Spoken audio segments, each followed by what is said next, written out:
नमस्कार, मैं हूं सुधीर चौधरी और ब्लैक एंड व्हाइट में आपका स्वागत है। आज ब्लैक एंड व्हाइट थोड़ा विलंब से शुरू हो रहा है क्योंकि अभी आप थोड़ी देर पहले एजेंडा आज तक में बीजेपी अध्यक्ष जेपी नड्डा का इंटरव्यू देख रहे थे। आज से 22 साल पहले पाकिस्तान से आए 5 आतंकवादियों ने भारत की संसद पर हमला किया था। इस हमले में हमारे 9 लोग मारे गए थे और बड़ी बात यह है कि ये आतंकवादी संसद भवन के अंदर नहीं घुस पाए। आज जब पूरा देश उस हमले को याद कर रहा था और मारे गए लोगों को श्रद्धांजलि दे रहा था, तब भारत के नए संसद भवन में उतनी ही बड़ी एक और सुरक्षा की चूक हो गई। फर्क सिर्फ इतना है कि इस बार सुरक्षा के घेरे को भेदने वाले लोग पाकिस्तान से नहीं आए थे बल्कि हिंदुस्तान के ही थे और इस बार इनमें से 2 लोग लोकसभा के अंदर प्रवेश करने में कामयाब हो गए। पिछली बार आतंकवादी प्रवेश नहीं कर पाए थे, लेकिन इस बार ये लोग प्रवेश कर गए और वो भी ऐसे समय में प्रवेश किए जब लोकसभा में कार्रवाई चल रही थी और बड़ी संख्या में वहां पर सांसद मौजूद थे। और इन 2 लोगों ने स्मोक क्रैकर्स यानी धुआं छोड़ने वाले क्रैकर्स लोकसभा में खुलेआम चलाए। इस घटना में कोई नुकसान तो नहीं हुआ, किसी को चोट नहीं आई, किसी की हत्या नहीं हुई, लेकिन संसद भवन की सुरक्षा व्यवस्था की पोल एक बार फिर से खुल गई।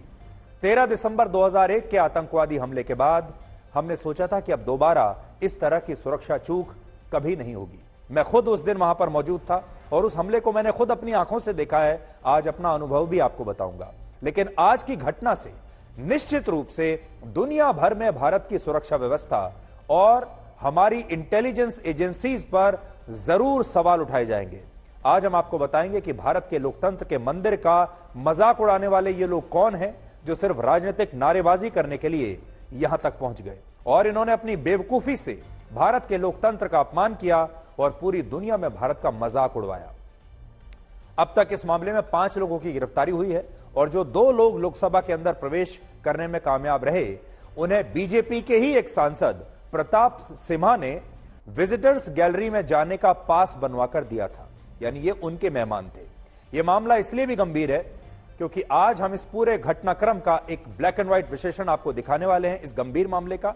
और आज आपको यह भी नहीं भूलना चाहिए कि 1 हफ्ते पहले ही अमेरिका में बैठे खालिस्तानी आतंकवादी गुरपतवंत सिंह पन्नू ने धमकी दी थी कि वो संसद हमले की बरसी के दिन यानी आज 13 दिसंबर को भारत की संसद की नींव को हिला देगा और उसका हमला हथियारों से नहीं होगा। और आज बिल्कुल वैसा ही हुआ। इसलिए आज एक बड़ा सवाल यह है कि कहीं इसके पीछे पन्नू का हाथ तो नहीं है।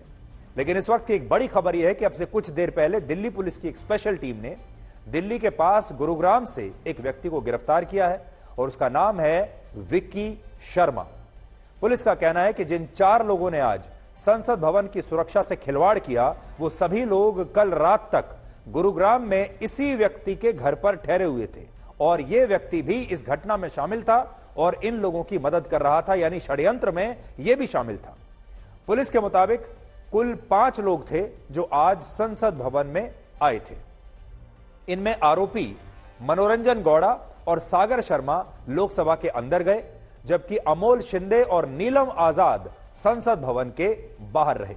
इन 4 के अलावा ललित नाम का एक और व्यक्ति इनके साथ संसद भवन तक आया था, जिसे इन लोगों ने घटना से पहले ही अपने अपने मोबाइल फोन दे दिए थे और बाद में यह व्यक्ति संसद भवन से फरार हो गया और इसकी तलाश अब भी जारी है। और इस घटना ने आज कई गंभीर सवाल देश के सामने खड़े कर दिए हैं। यह पूरी घटना आज दोपहर 1:01 पर हुई, जब लोकसभा में शून्यकाल के दौरान कुछ लोग बाकी दिनों की तरह ही विजिटर्स गैलरी में बैठकर सदन की कार्रवाई को देख रहे थे। लेकिन इसी दौरान 2 लड़के अचानक विजिटर्स गैलरी के पास लगी रेलिंग के पास पहुंचे और वहां से नीचे लटक कर लोकसभा के में सांसदों के लिए लगी बेंच पर ऊपर से नीचे कूद गए। तो सोचिए, लोकसभा के ऊपर विजिटर्स गैलरी होती है, उस गैलरी से ये लोग नीचे कूद गए। इनमें एक आरोपी तो स्पीकर की कुर्सी के पास पहुंचने की कोशिश कर रहा था, लेकिन तभी कुछ सांसदों ने घेरा बनाकर उसे पकड़ लिया और जब वो उसे बाहर की तरफ खींच रहे थे, तभी इन दोनों आरोपियों ने स्मोक क्रैकर्स और स्मोक पाउडर से लोकसभा में हमला कर दिया और ये लोग इसके बाद वहां नारेबाजी करने लगे। बड़ी बात यह है कि ये दोनों आरोपी अपने जूतों में स्मोक पाउडर छिपा कर लाए थे और सोचिए, जब ये स्मोक पाउडर लोकसभा में लेकर आए तो ये और क्या क्या कर सकते थे। आज बड़ी बात यह है कि आज नुकसान तो कोई नहीं हुआ, लेकिन अगर ये लोग स्मोक पाउडर लेकर यहां पहुंच सकते हैं तो आतंकवादी और भी बहुत सारी चीजें लेकर पहुंच सकते हैं। आज इन लोगों ने दुनिया के आतंकवादियों की उम्मीदों को बढ़ा दिया है, उन्हें एक नया आइडिया दे दिया है, उनके हौसले को बढ़ा दिया है। इस घटना में मलूक नागर और हनुमान बेनीवाल समेत कई सांसदों ने बहुत सूझबूझ दिखाई, बहादुरी दिखाई और इन आरोपियों को लोकसभा में ही दबोच लिया और उनकी सदन में जमकर पिटाई भी की। जिस वक्त लोकसभा में यह सब कुछ हो रहा था, उसी समय संसद भवन के बाहर 2 और लोग स्मोक क्रैकर्स जलाकर संसद भवन का सुरक्षा घेरा तोड़ने की कोशिश कर रहे थे और लगातार सरकार के खिलाफ नारे लगा रहे थे। आप सबसे पहले इस पूरे घटनाक्रम का ये वीडियो देखिए। लोगों के लिए भी है। गिर गया?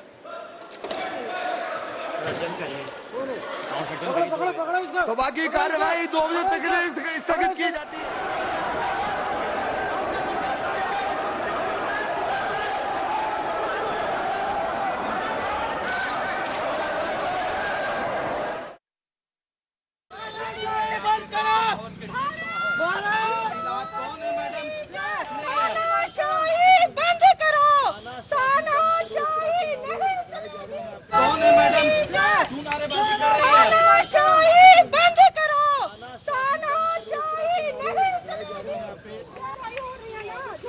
अधिकारों को खत्म किया जा रहा है, जनता की आवाज को नहीं सुना जा रहा है। क्या नाम है आपका? मेरा नाम नीलम है और हर बंदा हमारी ये जो पटाखे फोड़े आप लोगों ने, नारेबाजी की, क्या नाराजगी आपकी?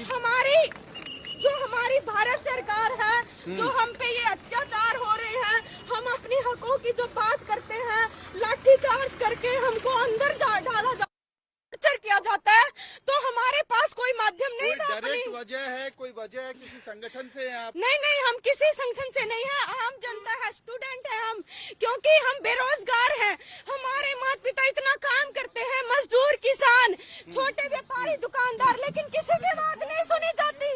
ये हर जगह हमारी आवाज को दबाने की कोशिश करते हैं। ये तानाशाही नहीं चलेगी, तानाशाही बंद करो, तानाशाही बंद करो, तानाशाही नहीं चलेगी। भारत माता की जय, वंदे मातरम। अब जिस महिला को अभी आपने बेरोजगारी की बात करते हुए सुना, ये नारेबाजी करते हुए सुना, इस महिला का नाम है नीलम आजाद और इसकी उम्र है 35 वर्ष।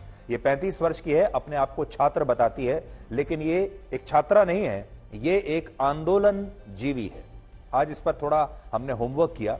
आप इन तस्वीरों में देख सकते हैं कि यह महिला किसान आंदोलन में भी शामिल थी और ये जंतर मंतर पर हुए कुश्ती खिलाड़ियों के धरने का भी हिस्सा रही।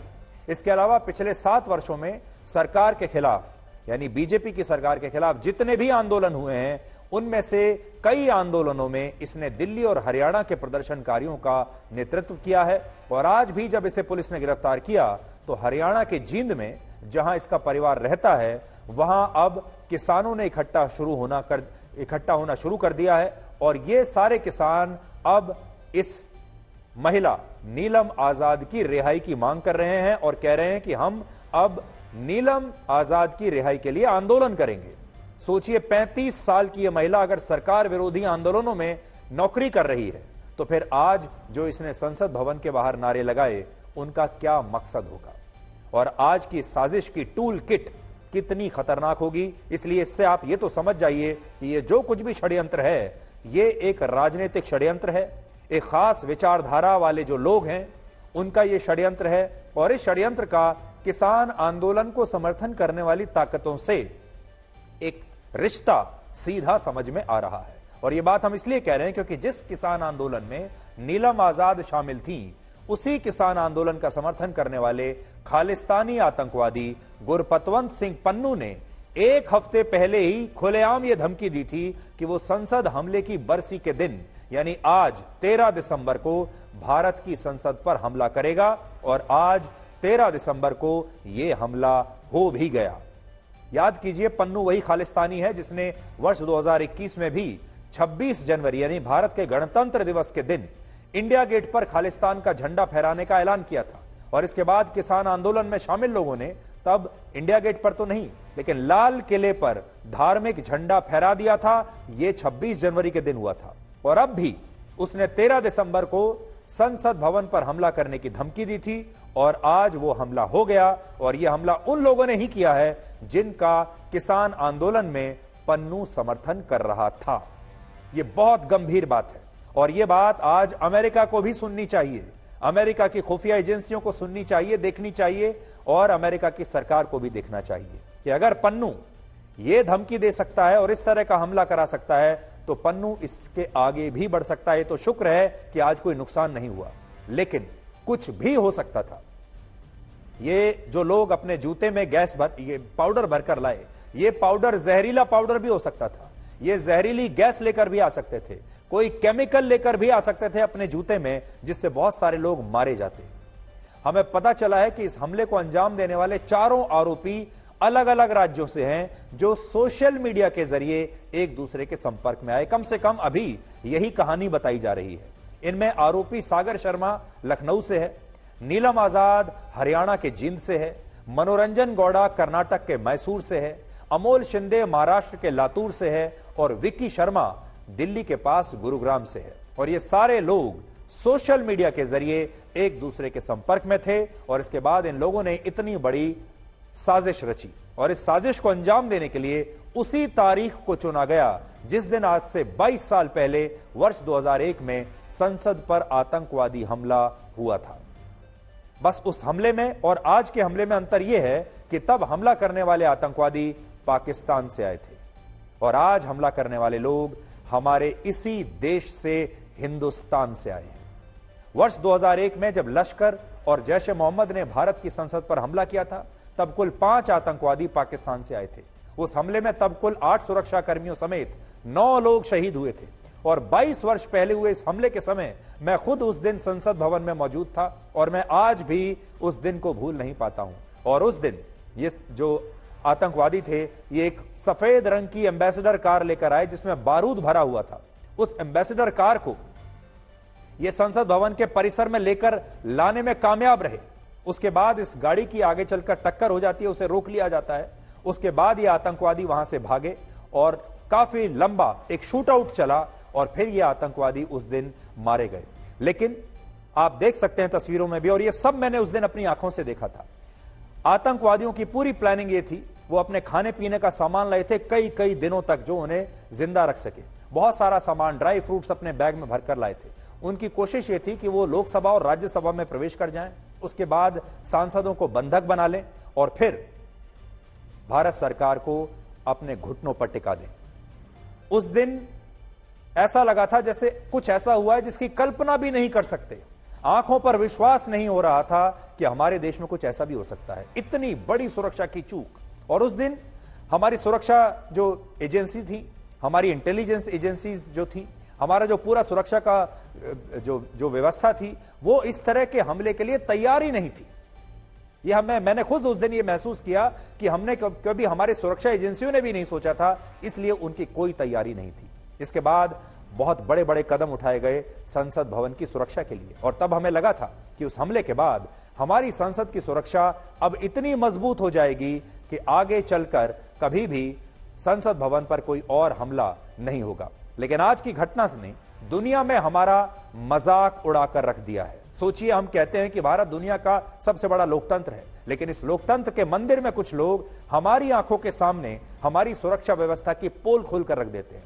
और ये जो आज घटना हुई है उसमें भले ही किसी की जान ना गई हुई, भले ही कोई नुकसान नहीं हुआ, लेकिन इस घटना से दुनिया में भारत की छवि को गहरा धक्का लगेगा। भारत की सुरक्षा व्यवस्था, हमारी इंटेलिजेंस, इस सब को गहरा धक्का लगेगा। सोचिए, आज हम अमेरिका के राष्ट्रपति जो बाइडेन को अपने गणतंत्र दिवस समारोह में बुलाना चाहते हैं। वर्ष 2028 में जलवायु परिवर्तन के COP33 का आयोजन भारत में करना चाहते हैं। 2036 में ओलंपिक खेलों की मेजबानी हम करना चाहते हैं। 2024 में क्वाड देशों का समिट हम भारत में करना चाहते हैं। कुछ दिन पहले हमने G20 का समिट अपने देश में किया है। लेकिन सोचिए, जब दुनिया आज की इस घटना को देखेगी तो वो हमारे बारे में, हमारी सुरक्षा के बारे में क्या सोचेगी। और आज आप ये भी सोचकर देखिए कि इस घटना को देखकर आज आतंकवादियों के मुंह में किस तरह पानी आ गया होगा। आतंकवादी सोच रहे होंगे कि जब ये लोग भारत की संसद में इतनी आसानी से घुस सकते हैं तो फिर उनके लिए ये कौन सी बड़ी बात है। इसलिए ये मामला बहुत गंभीर है। इस घटना में आरोपियों को विजिटर पास प्रताप सिम्हा नाम के एक बीजेपी सांसद के नाम पर जारी हुआ था, जो कर्नाटक के मैसूर से बीजेपी के सांसद हैं। ये विजिटर्स बनकर आए थे और आज उन्होंने लोकसभा स्पीकर ओम बिरला और संसदीय कार्य मंत्री प्रहलाद जोशी को इस घटना के बारे में स्पष्टीकरण भी दिया है इस सांसद ने, और यह बताया कि आरोपी मनोरंजन गौड़ा उन्हीं की लोकसभा क्षेत्र मैसूर का रहने वाला है और उसके पिता देवराज गौड़ा इन सांसद से परिचित थे, जो काफी लंबे समय से अपने बेटे के लिए लोकसभा का विजिटर पास मांग रहे थे। और आरोपी मनोरंजन गौड़ा खुद कई बार इसके लिए बीजेपी के सांसद के दफ्तर आया, जिसके बाद बुधवार को प्रताप सिम्हा ने अपने परिचित देवराज गौड़ा के कहने पर उनके पुत्र और उसके दोस्त सागर शर्मा को अपनी जिम्मेदारी पर विजिटर पास दे दिया और फिर इसके बाद यह घटना हुई है। अगर बीजेपी सांसद प्रताप सिम्हा ने इन लोगों को विजिटर पास जारी करने से पहले इनकी अच्छी तरह से जांच की होती तो शायद आज सुरक्षा की यह चूक न होती। और यह बात हम इसलिए कह रहे हैं क्योंकि जब तक कोई सांसद लिखित तौर पर यह नहीं बताता कि वो किसी व्यक्ति को संसद में आने के लिए अपनी अनुमति दे रहा है, वो उसे जानता है, उसकी गारंटी लेता है, तब तक विजिटर पास जारी नहीं हो सकता। संसद भवन में इस काम के लिए एक विशेष सेल होता है जिसे सेंट्रलाइज्ड पास इशूइंग सेल कहते हैं। इस सेल की तरफ से विजिटर पास के लिए एक फॉर्म जारी किया जाता है, जो आज मैं अपने साथ लेकर आया हूं। देखिए, यह फॉर्म होता है, बड़ी स्क्रीन पर भी आपको दिखाता हूं। यह मेरे हाथ में वो फॉर्म है जो आज लोकसभा में आए इन लोगों ने भी इस फॉर्म को भरा था। विजिटर पास के लिए इस फॉर्म में लोगों को अपने बारे में सारी जानकारी देनी होती है। इसके बाद इन्हें इस फॉर्म पर उस सांसद से हस्ताक्षर करवाने होते हैं जिसकी जिम्मेदारी पर उन्हें लोकसभा या राज्यसभा की कार्रवाई को देखने की अनुमति दी जाती है विजिटर्स गैलरी में बैठकर। सबसे बड़ी बात यह है कि जब यह फॉर्म संसद के विशेष सेल के पास पहुंचता है तो इसकी कई बार जांच होती है। यह देखा जाता है कि जिस व्यक्ति को यह विजिटर पास दिया जा रहा है उसने अपने बारे में सही जानकारी दी है या नहीं, कोई जानकारी छिपाई तो नहीं, घर का पता सही है या नहीं, उसे भी वेरीफाई किया जाता है कि वो व्यक्ति वहां रहता भी है या नहीं।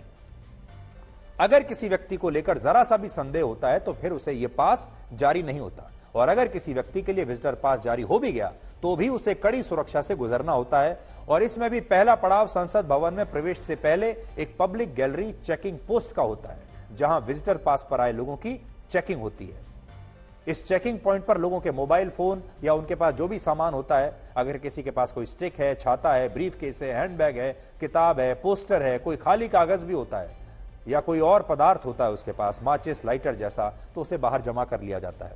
फिर एक बार और जांच होने के बाद उन्हें अंदर भेजा जाता है और इसके बाद लोकसभा और राज्यसभा की पब्लिक गैलरी में पहुंचने से पहले फिर से विजिटर पास को वेरीफाई किया जाता है और फिर से लोगों की चेकिंग होती है। और जब सिक्योरिटी स्टाफ की तसल्ली हो जाती है तब लोगों को पब्लिक गैलरी में प्रवेश किया जाता है। यानी कम से कम 4 बार चेकिंग होती है।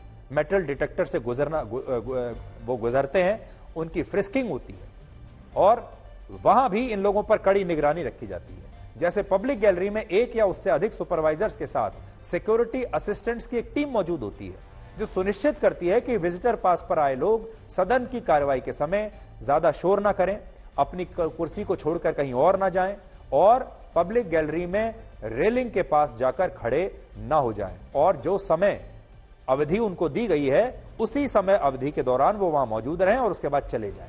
इसके लिए सीसीटीवी कैमरों से भी पब्लिक गैलरी में बैठे लोगों पर नजर रखी जाती है। सोचिए, फिर भी ये सब कुछ हो गया। और सबसे बड़ी बात मैं आपको बताता हूं, जब ये फॉर्म भरा जाता है विजिटर गैलरी का, तो जो सांसद लिखकर देता है, जिसके ये मेहमान होते हैं, उसे लिखकर देना होता है कि वो इनकी गारंटी लेता है। जैसे द अबाउ मेंशन्ड विजिटर और visitors are my relation personal friends, इसमें एक कॉलम है जिसमें लिखा है, जिसमें सांसद कह रहा है कि जो विजिटर्स हैं इन्हें मैं पर्सनली जानता हूं, व्यक्तिगत रूप से जानता हूं, ये मेरे संबंधी हैं, नहीं तो मेरे पर्सनल दोस्त हैं। और फिर देखिए क्या लिखना होता है, and I take full responsibility for him और हर और देम, यानी मैं इन लोगों को अच्छी तरह से जानता हूं और मैं इनकी पूरी जिम्मेदारी लेता हूं। यह सांसद को लिख के देना पड़ता है, जो कि इस मामले में भी सांसद ने, बीजेपी के सांसद ने लिख कर दिया होगा। लेकिन जब आप इस घटना को देखेंगे तो आपको पता चलेगा कि ये लोग न सिर्फ स्मोक क्रैकर के साथ पब्लिक गैलरी में पहुंच गए, बल्कि सुरक्षा कर्मियों के होते हुए ये पब्लिक गैलरी में लगी रेलिंग से कूदकर लोकसभा में पहुंच गए, जिससे पता चलता है कि आज संसद की सुरक्षा में कोई मामूली चूक नहीं हुई, बल्कि यह बहुत गंभीर मामला है। लेकिन आज की घटना से निश्चित रूप से दुनिया भर में भारत की सुरक्षा व्यवस्था और हमारी इंटेलिजेंस एजेंसीज पर सवाल जरूर उठाए जाएंगे। आज मैं ये जरूर कहना चाहूंगा कि जो सुरक्षा व्यवस्था थी वो तो सवालों के घेरे में है ही। हमारी इंटेलिजेंस एजेंसीज, हमारी आईबी क्या कर रही थी? और आज आपको यह कहना पड़ेगा कि हमारी इंटेलिजेंस एजेंसीज सोती हुई पकड़ी गई हैं। हमारी आईबी के बड़े बड़े अधिकारी, उनसे भी यह जांच होनी चाहिए, पूछताछ होनी चाहिए कि हमारी सारी इंटेलिजेंस एजेंसी, हमारा पूरा इंटेलिजेंस का सिस्टम वो कैसे सोता रह गया और ये लोग जो हैं वो संसद में प्रवेश कर गए। जिन सांसदों ने आज लोकसभा में हमला करने वाले लोगों को खुद पकड़ा और उनकी पिटाई की, उनकी तो कोई बात नहीं कर रहा। लेकिन कांग्रेस पार्टी राहुल गांधी की तस्वीर दिखाकर यह जरूर नंबर बना रही है कि जब लोकसभा में अफरा तफरी मची हुई थी तब जननायक राहुल गांधी सीना तान कर वहां पर खड़े हुए थे और भागे नहीं। यानी कांग्रेस ने इस घटना में भी राहुल गांधी के लिए प्रचार सामग्री ढूंढ ली और यहां पर भी उनकी वीरता का बखान कांग्रेस पार्टी कर रही है कि देखिए राहुल गांधी कितने वीर हैं। अगर मेरे बेटे ने कुछ गलत किया है तो उसे फांसी दे दो। अगर वो संसद का अपमान करता है तो वो मेरा बेटा नहीं है। संसद हम सब की है। कई ताकतवर लोगों ने मिलकर उस संस्था को बनाया है।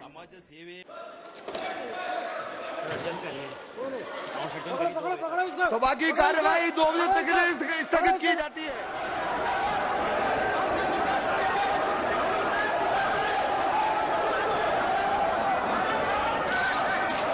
जहां मेरी सीट है उसके ऊपर गैलरी की तरफ से पहले एक कूदा, फिर दूसरा कूदा, और जो अंदर चलने की जगह होती है उसके बजाय 20 सीटों को ऊपर कर कूद के आ रहे थे। तो हम 7-8 एमपी उसकी तरफ भागे और जब उसको लगा कि घेर लिए तो एक ने उसमें से एक जूता निकाला और जूते में से कोई चीज निकाली और जैसे ही निकाल के उसने कोई चीज खोली तो धुआं निकलना शुरू हुआ। खड़े हो गए अपनी सीटों पे, जो एक व्यक्ति कूद कर आ गया उसको मैंने पकड़ लिया, उसको दबोच लिया। दूसरा व्यक्ति जो था उसको भी दूसरे साथ। अब देखिए कांग्रेस ने राहुल गांधी की तस्वीर तो निकाल ली जिसमें राहुल गांधी खड़े हुए हैं, लेकिन राहुल गांधी ना तो इन लोगों तक पहुंचे, ना राहुल गांधी ने इन्हें रोकने की कोशिश की, ना ही राहुल गांधी ने इन्हें वहां से भगाने की कोशिश की। ये कोशिश किसने की? जो दूसरे सांसद हैं। मल्लुक नागर अभी जहां थे ये सांसद थे और एक और सांसद उनके साथ थे हनुमान बेनीवाल। इन लोगों ने इन 2 लोगों को पकड़ा और जाहिर है जब ये 2 लोग ऊपर से कूदे तो सांसदों को क्या पता था कि ये लोग कौन हैं? ये लोग बेरोजगार युवा भी हो सकते हैं, ये लोग क्रांतिकारी भी हो सकते हैं, ये लोग खतरनाक आतंकवादी भी हो सकते हैं, ये लोग कोई बहुत बड़े कातिल भी हो सकते हैं, ये लोग कोई भी हो सकते थे। आप लोकसभा में नीचे बैठे हैं, ऊपर से 2 लोग आपके ऊपर कूद जाते हैं, उसी वक्त आप कैसे यह बताएंगे कि ये लोग कौन है? उस वक्त जो पहला आपका इंस्टिंक्ट आएगा, क्या आएगा? 3 तरह की चीजें होंगी। पहला, आप भाग जाएं अपनी जान बचाने के लिए, आपको लगेगा कोई आतंकवादी हमला हुआ है क्योंकि चारों तरफ धुआं है। दूसरा, आप चुपचाप खड़े होकर तमाशा देखें। और तीसरा, आप उन आतंकवादियों को पकड़ें, उन्हें काबू में लें, कब्जे में लें, और ताकि वो और किसी का नुकसान ना कर पाए, किसी की हत्या ना कर पाए। तो आज हम ये कहेंगे कि जो सांसद सबसे पहले जिन्होंने इन 2 लोगों को दबोच लिया वो सबसे बड़े वीर कहलाएंगे, क्योंकि उन्होंने बिना ये जाने कि ये लोग कौन हैं, उस वक्त उनके दिमाग में एक ही बात होगी कि ये खतरनाक आतंकवादी हैं और आतंकवादियों से ये सांसद डरे नहीं, इसलिए आज इनकी प्रशंसा होनी चाहिए। दूसरी श्रेणी में जो सांसद हैं वो ये थे जो दूर बैठकर तमाशा देख रहे थे लेकिन भागे नहीं, उनमें राहुल गांधी आते हैं। और तीसरी श्रेणी में वो सांसद आते हैं जिन्हें या तो कोई मतलब ही नहीं था, वो अपना अपना काम करते रहे, या वहां से चुपचाप खिसक लिए। आज असल में हम लंबा विश्लेषण करना चाहते थे लेकिन आज समय समाप्त हो गया है, इसलिए आज के लिए ब्लैक एंड व्हाइट में इतना ही। अब आपसे हमारी अगली मुलाकात होगी कल रात 9 बजे। तब तक आप खुश रहिए, सुरक्षित रहिए, स्वस्थ रहिए। और दुनिया की हर चीज ठोकर खाने से टूट जाती है, लेकिन एक कामयाबी है जो ठोकर खाकर ही मिलती है। नमस्कार।